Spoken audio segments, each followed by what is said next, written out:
B3. Nosso nome parece uma fórmula. Somamos empresas a investidores, multiplicando oportunidades. Dividimos conhecimento, cultura e subtraímos os riscos no mercado financeiro. Queremos fortalecer o Brasil. B3, a Bolsa do Brasil.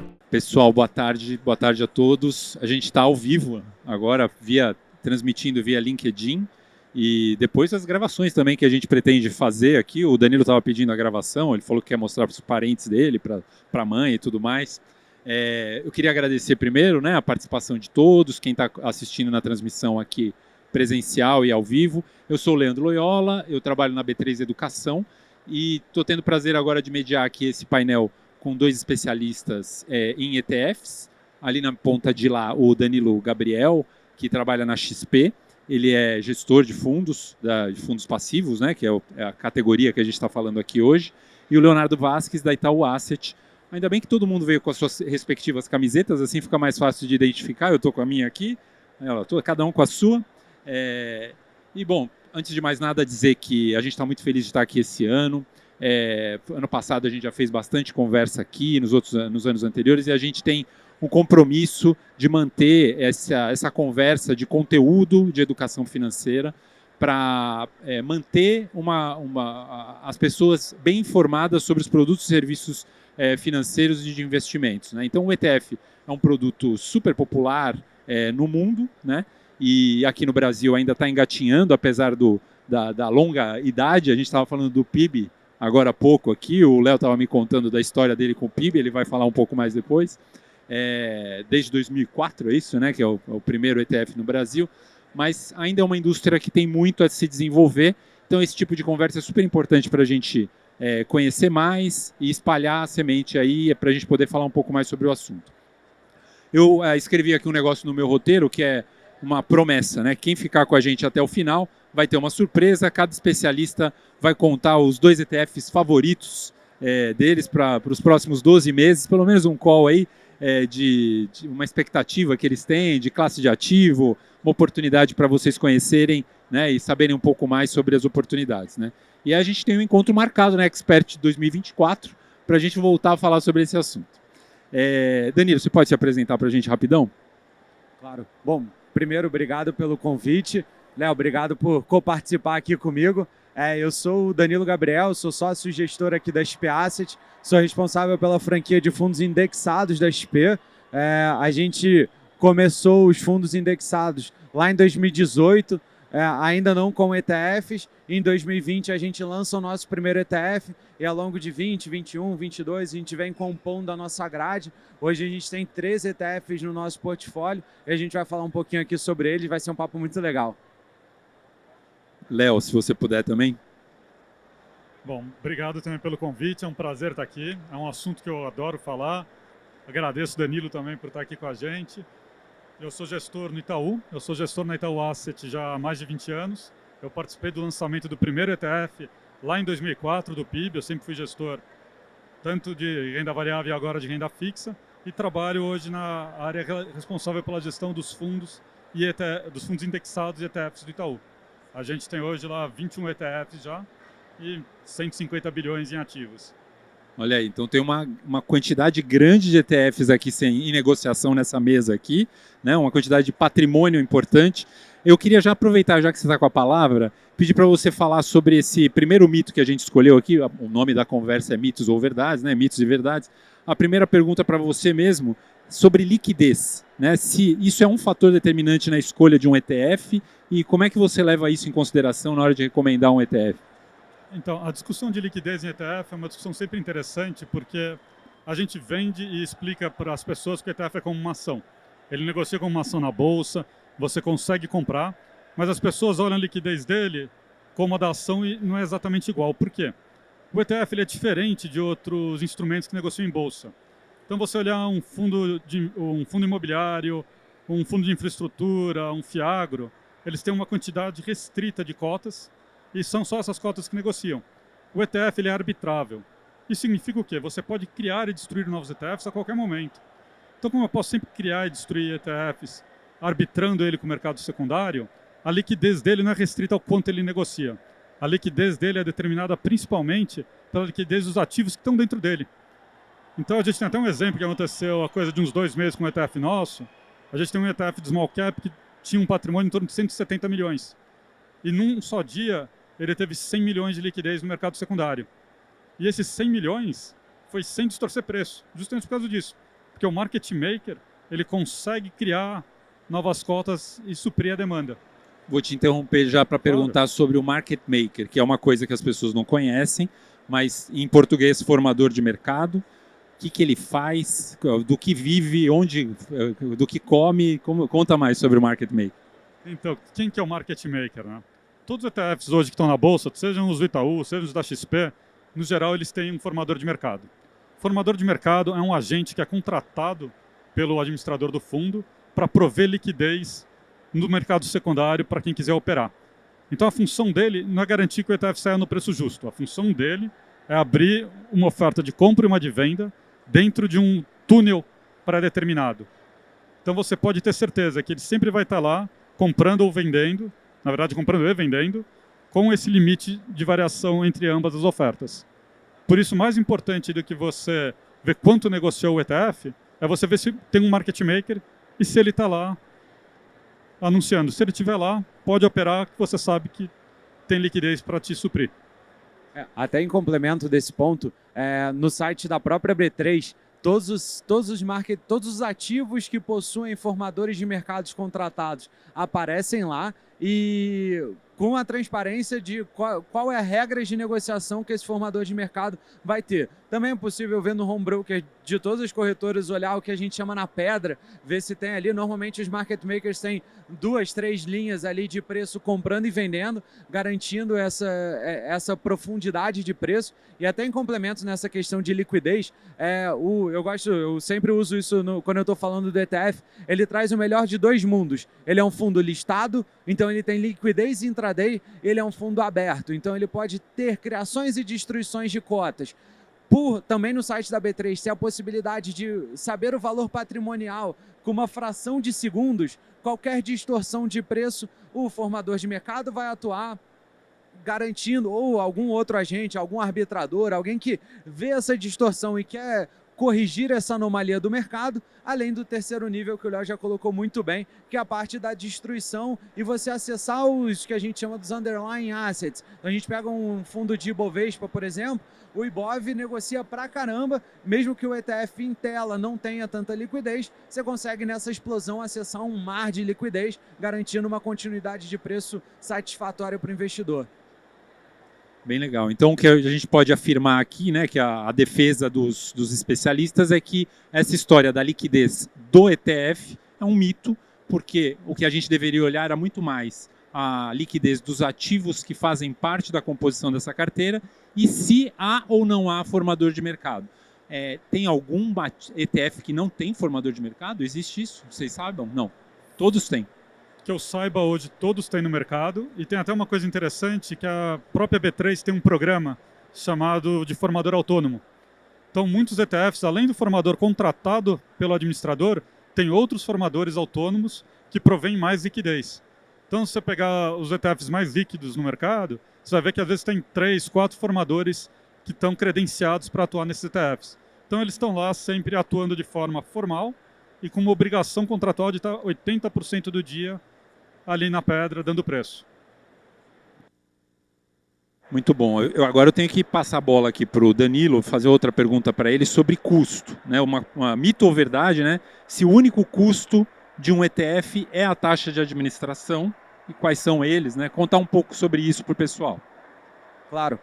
Na parte de custo, assim como todos os fundos, sejam ETFs ou não ETFs, existem outros custos relacionados ao funcionamento do fundo. Então, taxas de listagem, que faz parte do funcionamento do mercado de capitais, taxa dos reguladores e autorreguladores, auditorias.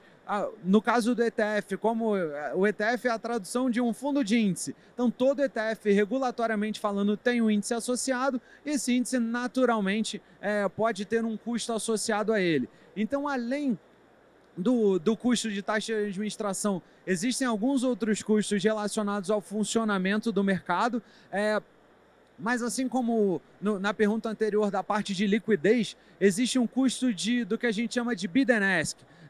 ou o custo da variação do valor patrimonial contra o valor de compra e venda que esteja aparecendo na tela. Então é super importante o investidor, quando ele for fazer alguma alocação, ele estar atento à parte de custo, seja de taxa de administração. Eu acho que as duas casas, XP e Itaú, possuem fundos com taxas bem competitivas. Olhar também o que é o custo do bid and ask, que se essa abertura for muito grande, o investidor pode comprometer parte do retorno dele ao ele entrar ou sair do produto. Então é importante ficar atento nessa parte de preço negociado.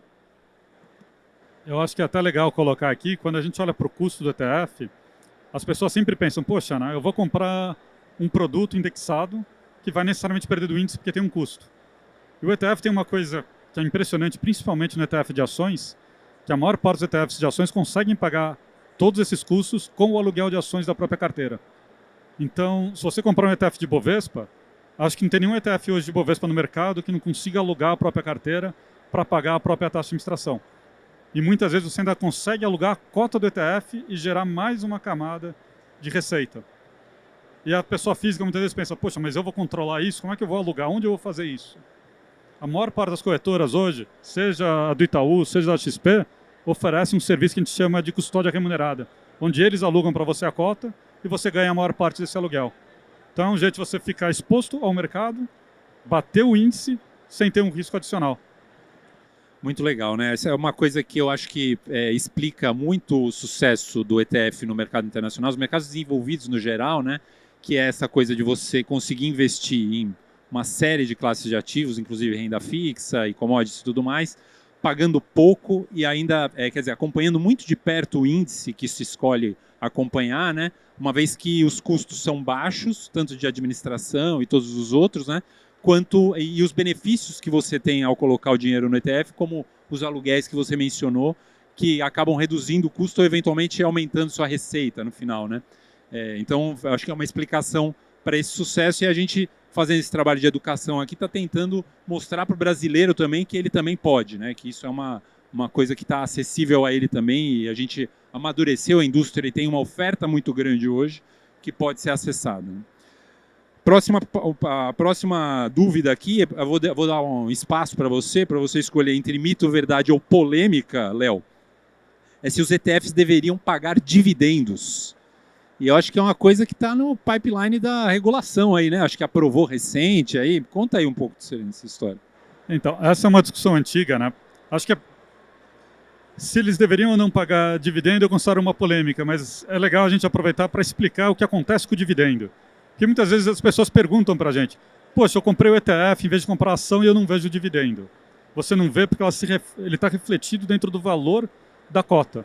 Hoje todos os ETFs no mercado, eles reinvestem os dividendos que eles recebem. Então, quando você olha aquela rentabilidade, ela tem dentro dela tanto os dividendos pagos quanto a valorização das ações. Isso porque os índices em geral aqui no Brasil são o que a gente chama de total return. Eles contemplam tanto as distribuições quanto a valorização dos ativos. Daí, indo para a parte de se o ETF deveria ou não pagar dividendo, não tem certo ou errado aqui. O que a gente tem, na verdade, é uma preferência. Tem gente que valoriza mais ter uma renda estável, mensal, receber esse provento. Faz sentido, seria algo benéfico para essas pessoas, mas tem um custo que elas têm que estar ciente que o dividendo, né, o provento a ser pago pelo ETF, seria tributado. Isso quer dizer, a partir do momento que eu estou recebendo, eu estou pagando um IR sobre aquele provento que está sendo pago, independente de eu ter tido ganho ou não na compra do ETF. O que quando eu estou com um ETF que reinveste, como acontece no Brasil, não acontece. Eu só vou pagar IR se eu vender com lucro.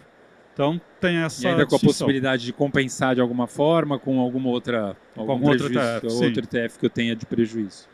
Muito legal. Em complemento a esse ponto do dividendo, e acho que é um estudo muito tradicional feito, que é o poder, por exemplo, de um S&P em janelas muito longas do reinvestimento do dividendo. A gente sabe que o investidor, a não ser os investidores profissionais que vivem disso, como a gente, muitas vezes são médicos, advogados, entre outras diversas profissões que investem para criar poupança de longo prazo. Esse investidor ele não precisa ter a obrigatoriedade do acompanhamento periódico de mercado para pegar esse dividendo e reinvestir, que é efetivamente onde vai estar o ganho exponencial de longo prazo.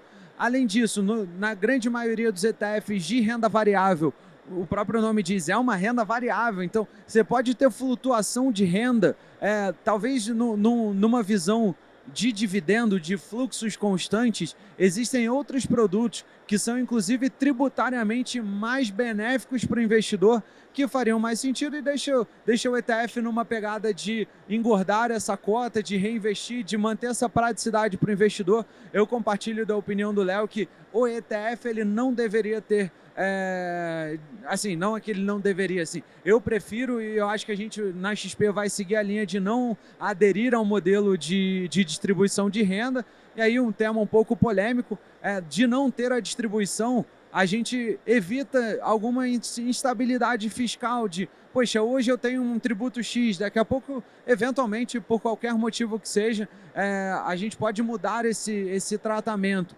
Hoje, a não ser que mude também, e é um risco também regulatório, os fundos eles são entidades isentas. Então, o fundo, quando ele recebe um dividendo, quando ele recebe um JCP, um juro sobre capital próprio, qualquer tipo de bonificação de qualquer evento corporativo, esse evento ele é isento na carteira do fundo. A gente, como gestor, reinveste na proporção do índice e o investidor ele só coleta esse benefício no longo prazo. E acho que uma vantagem até que você está colocando, que eu concordo, quando você tem reinvestimento automático, você está reinvestindo em momentos que você talvez não fosse ter coragem de reinvestir, que geralmente são os momentos de grande queda, que são as grandes oportunidades. Quando ele é feito pelo gestor do ETF direto ou pelo gestor de um fundo direto, são poucas as pessoas físicas que têm o sangue frio, a percepção de naquela hora ir lá e comprar de novo no mercado.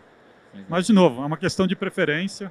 Acho que é só importante ela ser uma decisão tomada com conhecimento dos benefícios e dos malefícios. Eu estava esperando mais polêmica nessa conversa aqui, para falar a verdade, entre vocês, mas vocês concordaram demais. O fato é que o fato é que agora há pouco, a gente estava com um professor aqui que ajuda a gente da B3, que é o Arthur, e ele estava defendendo uma tese de que o brasileiro gosta de receber dinheiro em conta, né? Assim, tem uma preferência. Ele participou muito do movimento do fundo imobiliário, ele é um cara especialista em imobiliário, o Arthur Vieira de Moraes, procurem ele aí, e ele conta muito dessa história, que ele escuta muito, né, os investidores com essa preferência por um pagamento mensal, né, o fundo imobiliário tem essa coisa de ainda com benefício fiscal, né, de receber o aluguel sem o imposto e tal, e ele acha que o ETF, quando começar a distribuir dividendo, tem a chance de se popularizar ainda mais. Acho que tem preferência para tudo. Financeiramente a gente entendeu, né? Eu acho que a plateia absorveu aqui a proposta de vocês de que o reinvestimento é benéfico para o longo prazo e está claro. Tem mais uma aqui, para o Danilo. Danilo, mito ou verdade? ETF é mais indicado para pessoa física ou investidor institucional? E conta também, né, quem que é o investidor que não é pessoa física. Explica para o pessoal do que a gente está falando aqui. Eu acho que, antes de responder e dar um contexto maior, quando a gente olha para a indústria brasileira, que tem aí na casa de 7 trilhões de reais, a gente tem menos de 1% dessa indústria alocado em ETFs. Quando a gente olha para um mercado que costuma ser vanguardista em tendências de mercado financeiro, como o mercado americano, esse número ele chega na metade. E o que difere muito disso?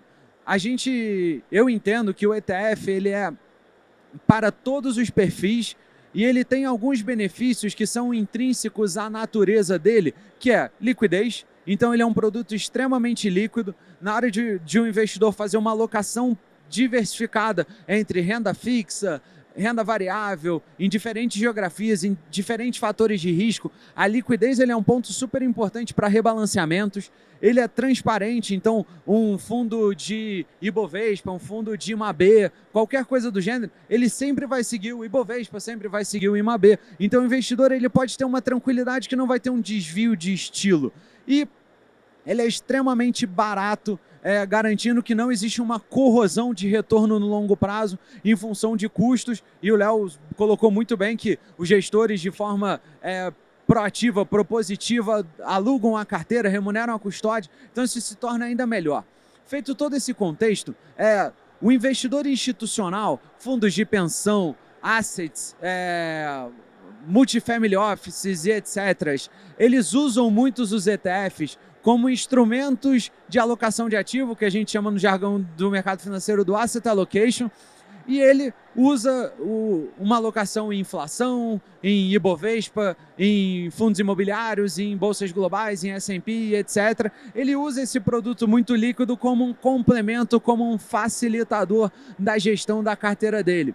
E exatamente esse trabalho ele pode ser feito também pela pessoa física. Diversas corretoras com times muito qualificados, a XP tem o nosso time de research, o Itaú tem o time de research próprio, com carteiras recomendadas, eles são abertos para o investidor olhar e falar, poxa, minha proporção de inflação deveria ser X, de bolsa deveria ser Y, e ele monta uma carteira muito líquida, muito transparente.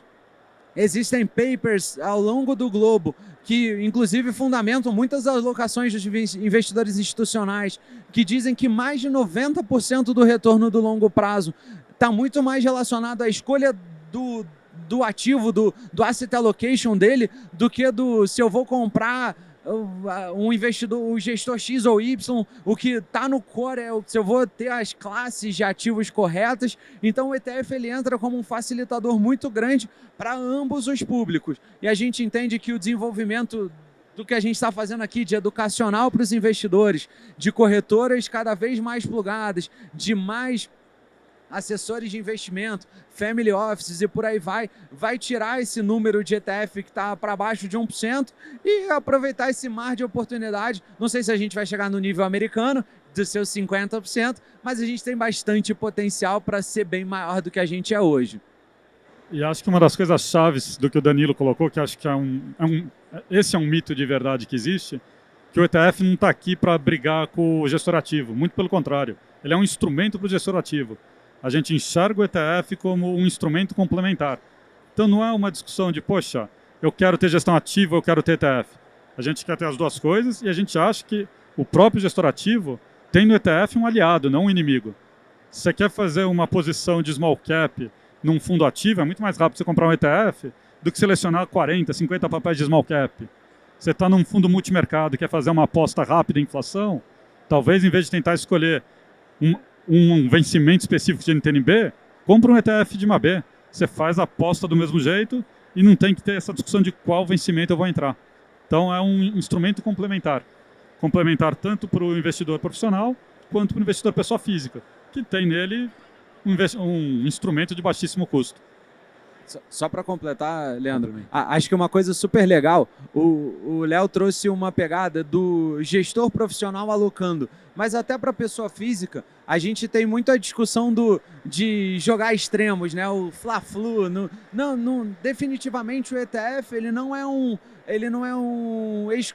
não faz a exclusão da gestão ativa. A gente está aqui na Expert da XP com vários estandes de gestores ativos, eles são complementares. O ETF, ele é como eu falei, por ser muito líquido, ele pode fazer um movimento tático de aumento ou redução de um Ibovespa da vida. Ele é de um movimento mais forte que você quer readequar a carteira. O ETF ele é muito mais fácil de ser o primeiro layer de alocação no fator de risco quando você faz o resgate do gestor ativo, que às vezes é um D30, um D60, um D90. Então isso vira um complemento e um instrumento extremamente poderoso para o brasileiro ter carteiras recomendadas e não apostar na última Coca-Cola do deserto. O investimento tem que ser um negócio chato, é de ver a tinta secar. Um profissional, com exceção dos investidores profissionais que trabalham aqui, a boa parte do crescimento de patrimônio dele vai ser em função do trabalho dele. O investimento ele vai ser para desfrutar no fim da vida, uma aposentadoria mais abundante, mais recursos para poder fazer o que ele gosta e ter a tranquilidade de usar o ETF na hora de calibrar o tamanho dos ativos é o que vai fazer o sucesso e vai fazer a gente mudar de patamar em termos de tamanho de indústria e de educação dos nossos investidores. Bom, olha, o que eu acho que vocês... eu fiz uma pergunta de um mito, vocês quebraram dois aqui, porque a gente tinha falado sobre se era investimento só para pessoa física, e vocês disseram que o investidor institucional também pode usar, e aí vocês já pularam para um outro mito que a gente tinha programado de falar, que era sobre a gestão de fundos ativos contra fundos passivos. Então, quebramos dois mitos em um aqui, tá certo? E agora eu já vou para o próximo, que é sobre o lance do come cotas, né? Então a pergunta é: mito ou verdade que ETFs podem ganhar de fundos comuns, e é o Léo que responde, por causa do come cotas? Fala aí sobre isso. Explica aí a diferença. Esse aí eu me segurei para não falar dele na questão anterior também, porque eu pensei nele também. Porque na prática a gente discute se o instrumento é para pessoa física ou para pessoa jurídica. Obviamente ele é para as duas coisas, ele é tanto para pessoa física quanto para investidor profissional, institucional. Mas o ETF de renda fixa, em especial, ele tem um benefício que ajuda em especial a pessoa física. Que é o quê? A maior parte dos investidores institucionais, sejam fundos de pensão, sejam assets, eles já usam instrumentos para alocar que não pagam IR nas suas movimentações. Então eles já não têm come cotas diretamente. Eles vão ter come cotas no instrumento deles. A pessoa física não. Geralmente a pessoa física ou ela compra um fundo ou ela compra um título. E no caso ela pode comprar um ETF. Quando ela compra um fundo, ela está sujeita a come cotas, que é uma coisa que pouca gente fora do mercado sabe o que é. O come cotas é uma antecipação de imposto. A cada 6 meses, o governo vai lá e reduz a quantidade de cotas que você tem num fundo de renda fixa para recolher o IR daquele período. Isso significa que se você tem 100 cotas no começo do ano, ele vai passar lá no fim de maio e no fim de novembro, e nesses períodos ele vê quanto você teve de rentabilidade e vai comer geralmente de 15% a 20%, dependendo do tipo de fundo de renda fixa. Isso pode parecer pouco, mas no longo prazo, se você pegar um período de 10, 20 anos, isso pode responder por 20% quase da sua rentabilidade acumulada. Desculpa te interromper, mas combina com a conversa que vocês estavam falando de total return antes, que é reinvestir e não resgatar, né? Não tirar nada e deixar o dinheiro ir acumulando e empilhando no tempo. Para renda fixa parece até fazer mais sentido. Né? Isso, e para renda fixa tem a parte ainda mais interessante, né? Quando eu compro uma NTNB, por exemplo, a NTNB tem um vencimento. Então, ótimo. Se você quer ter o dinheiro naquele período, perfeito, isso faz todo sentido. Mas se eu quero estar investido sempre em inflação mais alguma coisa, o ETF faz isso para você. Você não precisa se preocupar com quando vai vencer, porque ele não tem um vencimento. Ele está sempre reinvestindo e você se mantém sempre alocado. E você está diferindo esse imposto. Esse imposto vai ser pago só no dia que você vender e no caso da renda fixa vai ser recolhido na fonte. Você não precisa nem preencher DARF, nada. O ETF de renda fixa é mágico nesse sentido. O recolhimento é como se fosse um fundo, porque é feito na fonte, mas você não tem a antecipação de imposto que você tem no fundo. Acaba sendo um instrumento muito eficiente. Só complementando o ponto do Léo, não vou falar de renda fixa, eles têm, eu não tenho, mas acho que um gancho legal, e aí eu expando um pouco a parte do imposto come cotas para o imposto como um todo. Então, um Ibovespa, por exemplo, ele tem rebalanceios e reconstruções quadrimestrais, e o investidor ele poderia falar, pô, não preciso da XP, não preciso do Itaú para fazer isso. Eu mesmo pegar aqui a carteira, eu vou montar esse negócio. E quadrimestralmente eu vou lá e ajusto. Ele poderia fazer isso. Mas na hora que ele vender os ganhadores e comprar os perdedores, ele vai ser tributado. Obviamente existe ali algum nível de compensação, mas se o mercado tiver com uma tendência positiva, provavelmente ele vai ter menos compensação a ser feito e ele vai antecipar esse tributo dele. Enquanto dentro do ETF, pelas nossas carteiras serem isentas, na hora que eu vendo um ganhador ou compro vendo um ganhador, não importa a compra do perdedor, né? Mas na hora que eu vendo, eu não tenho nenhum tipo de imposto. Se o investidor continuar a comprar na cota dos nossos fundos, ele vai diferir esse imposto para sempre. Eu acho que, se eu não me engano, foi o Einstein que falou que uma das maiores forças do mundo é o juro composto. E você deixar esse dentro do... não ter nada sangrando de dentro desse patrimônio é o que faz o juro composto se exponencializar no longo prazo e a gente, obviamente, aumentar a janela, não ficar numa janela de dia, mês e ano, mas olhar 5, 10, 20 anos, que é onde efetivamente o investidor vai conseguir acumular patrimônio, acumular riqueza. E é até interessante essa discussão do Ibovespa, que geralmente muita gente olha e fala, poxa, mas então você só opera a carteira a cada 4 meses. É pura mentira, tá? A gente opera uma carteira de um ETF de Ibovespa quase diariamente. Porque todo dia quase tem uma empresa pagando dividendo, tem uma empresa tendo um evento, seja uma fusão, uma aquisição, uma OPA, e alguém precisa tomar a decisão de como fazer isso no melhor interesse do cotista e para acompanhar o índice. Então existe todo um trabalho no dia a dia que muitas vezes o investidor, pessoa física, não está enxergando, que se ele for fazer isso na carteira dele diretamente, isso tem custo, isso tem todo um trabalho alocado que faz mais sentido ele perder esse tempo na função dele mesmo, na profissão dele, onde ele vai conseguir ter um retorno melhor por esse trabalho do que se ele preferir por alocar num ETF. Excelente. Vocês já entenderam que o trabalho desses dois senhores aqui é acompanhar o índice, né? Então eles estão sempre perseguindo o índice de cada um dos fundos deles. Então fica uma corrida aí para cada dinheirinho que cai na conta do fundo, tem que correr para fazer acontecer o resultado de chegar no final do período, né, do dia, do mês, do ano, acompanhar o índice que eles se propõem a acompanhar. A gente está chegando ao final, eu preciso fazer um jabá, que a gente tem um site da Bolsa, da B3, que é o Bora Investir, e lá dentro tem uma aba de ETFs, que inclusive a gente construiu junto com vocês aqui, com o mercado, vocês devem ter participado das reuniões iniciais, basicamente um site com toda a oferta de ETFs e BDRs de ETFs da indústria. Então, quem quiser saber tudo que tem disponível está lá, né? Então acessa borainvestir.b3.com.br, os ETFs da XP, da Itaú Asset, de todas as outras assets brasileiras e internacionais que estão representadas por BDRs aqui no Brasil estão lá. Então você pode acompanhar, comparar resultado, valor, taxa de administração, quem é que faz a gestão, está tudo lá, né? Mas a respeito disso, né, o que tem de oferta, eu tinha prometido para o pessoal aqui, está todo mundo me cobrando, quais são os ETFs escolhidos? O que vocês vão recomendar aqui?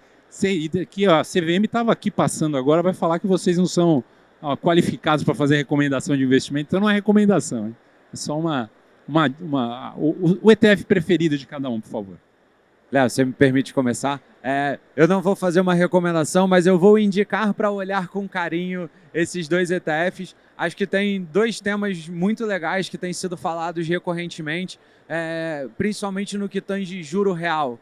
Então, eu vou começar com um produto que é de nossa gestão, que é o XFIX 11. Ele é um ETF que ele replica o IFIX líquidos, é uma subderivada do IFIX, mas é um ETF que tem toda a diversificação dos fundos imobiliários mais líquidos da B3. A gente, enquanto XP, fez esse lançamento lá em 2020 desse fundo voltado para o XFIX, voltado para o IFIX. A gente sabe que o investidor brasileiro ele gosta muito de fundo imobiliário, ainda existe aquele DNA, aquela cultura do investimento em imóveis, e o fundo imobiliário veio como uma inovação dessa cultura. Então acho que é um ETF para olhar com bastante carinho. E ainda nessa linha, fazendo o merchan do Léo, acho que o IMAB 11, é IMAB 11, né, o de vocês? Sim, a gente tem o IMAB 11, que é o de IMAB. Estou pensando no IMAB, que é o índice da Ambima com todas as NTNBs. É um ETF de renda fixa com todos os benefícios que o Léo trouxe. Acho que nessa pegada de juro real, de proteção de valor no longo prazo, também é um baita produto para se olhar com carinho. Eu acho até interessante ainda nessa lógica de juro real, além do próprio IMAB, um que eu gosto muito na física mesmo é o B5P211, que é a parte curta da curva. Por quê? A parte curta da curva, num momento como o que a gente está agora, de fechamento, de redução de taxa de juros, não é o melhor momento para você investir. Mas a parte bonita no longo prazo é que em qualquer momento ele acaba batendo o CDI. Em várias janelas de longo prazo, o B5 ele supera o CDI de forma consistente. Enquanto outra parte mais longa da curva, a curva inteira, tem momentos bons e momentos ruins. Então eu acho que realmente na física eu sou muito fã do B5P2. Olha, então a gente, achando que ia vir alguma recomendação, porque vocês sabem que os ETFs mais populares são os de ações, né? Assim, são os ligados a Ibovespa. É que nesses a gente é conflitado, porque a gente é competidor em muitos, acaba sendo mais difícil. Mas o fato é que o que a gente teve de recomendação aqui, pessoal, foram dois ETFs basicamente, três ETFs, mas que dois de renda fixa com inflação e um de imobiliário, né? Quer dizer, que são duas classes de ativos que a gente não vê fazer muito sucesso, as pessoas não tratam muito desse assunto, mas é que eu acho que é legal e é importante vocês terem colocado luz, porque tem uma oportunidade aí na mesa, né, de fazer diversificação com uma série de classes de ativos que as pessoas não estão olhando, né, e que podem ter acesso com pouco dinheiro, pagando barato, né, e com liquidez, com a oportunidade de entrar e sair a hora que quiser e com todos os benefícios que eles apresentaram aqui para a gente. Então, Se quiser fechar. Só complementar, acho que até um ponto legal, né? Muitas corretoras elas isentam todos ou parte dos ETFs para negociarem nessa corretora, e aí sejam gestões nossas ou não, a gente tem, você trouxe muito bem, normalmente se pensa muito em um ETF específico, quando fala de ETF, você só pensa naquele. Existe uma gama de ETFs indexados ao Ibovespa, ETFs indexados ao índice de small caps da própria B3, ambos são índices B3, existem ETFs de renda fixa, existem ETFs de fundos imobiliários local ou global, existem ETFs de criptomoedas, de commodities, existe uma série de bolsas globais, de diferentes geografias, ações americanas, chinesas e por aí vai. Várias geografias mesmo, né? Vocês mesmos lançaram vários globais aqui. Então, acho que é importante o investidor, e o site da B3 ele é perfeito nesse aspecto, acho que a gente co-construiu aqui como sponsors desse mercado, a gente traz todos esses pontos, tem o advento do BDR de ETF que traz outras opções, tem suas complexidades também, tem suas particularidades, mas também traz outras opções e a gente, junto com a B3, deixando o ecossistema de investimentos, em especial de ETFs, cada vez mais completo para o investidor na ponta final. E eu acho legal também até colocar um outro ponto, que você falou do site da B3. Os ETFs têm uma coisa muito legal que é a transparência. Então, além do próprio site da B3, toda a gestora de ETF, seja XP, seja Itaú, ela necessariamente tem um site onde ela abre todo dia a carteira do ETF. Então, você consegue ver o que tem dentro dela, você consegue ver todos os custos que estão alocados naquele produto. A transparência é muito grande mesmo. É bem legal, a gente tem o nosso site, que é o itnow.com.br, e a XP tem o dela. O meu é www.xpasset.com.br/ETFs. A gente consegue acessar tudo lá. Pessoal, jabás feitos. Agradeço muito pela participação, por toda a conversa. Foi um papo muito rico. Quem está em casa e tiver a chance de comparecer, a gente continua aqui hoje, amanhã e depois. Então, não percam a oportunidade de acompanhar os painéis. A gente vai ter pelo menos uma transmissão ao vivo por dia e estamos aqui, né? Então agradeço muito aí a participação e até a próxima.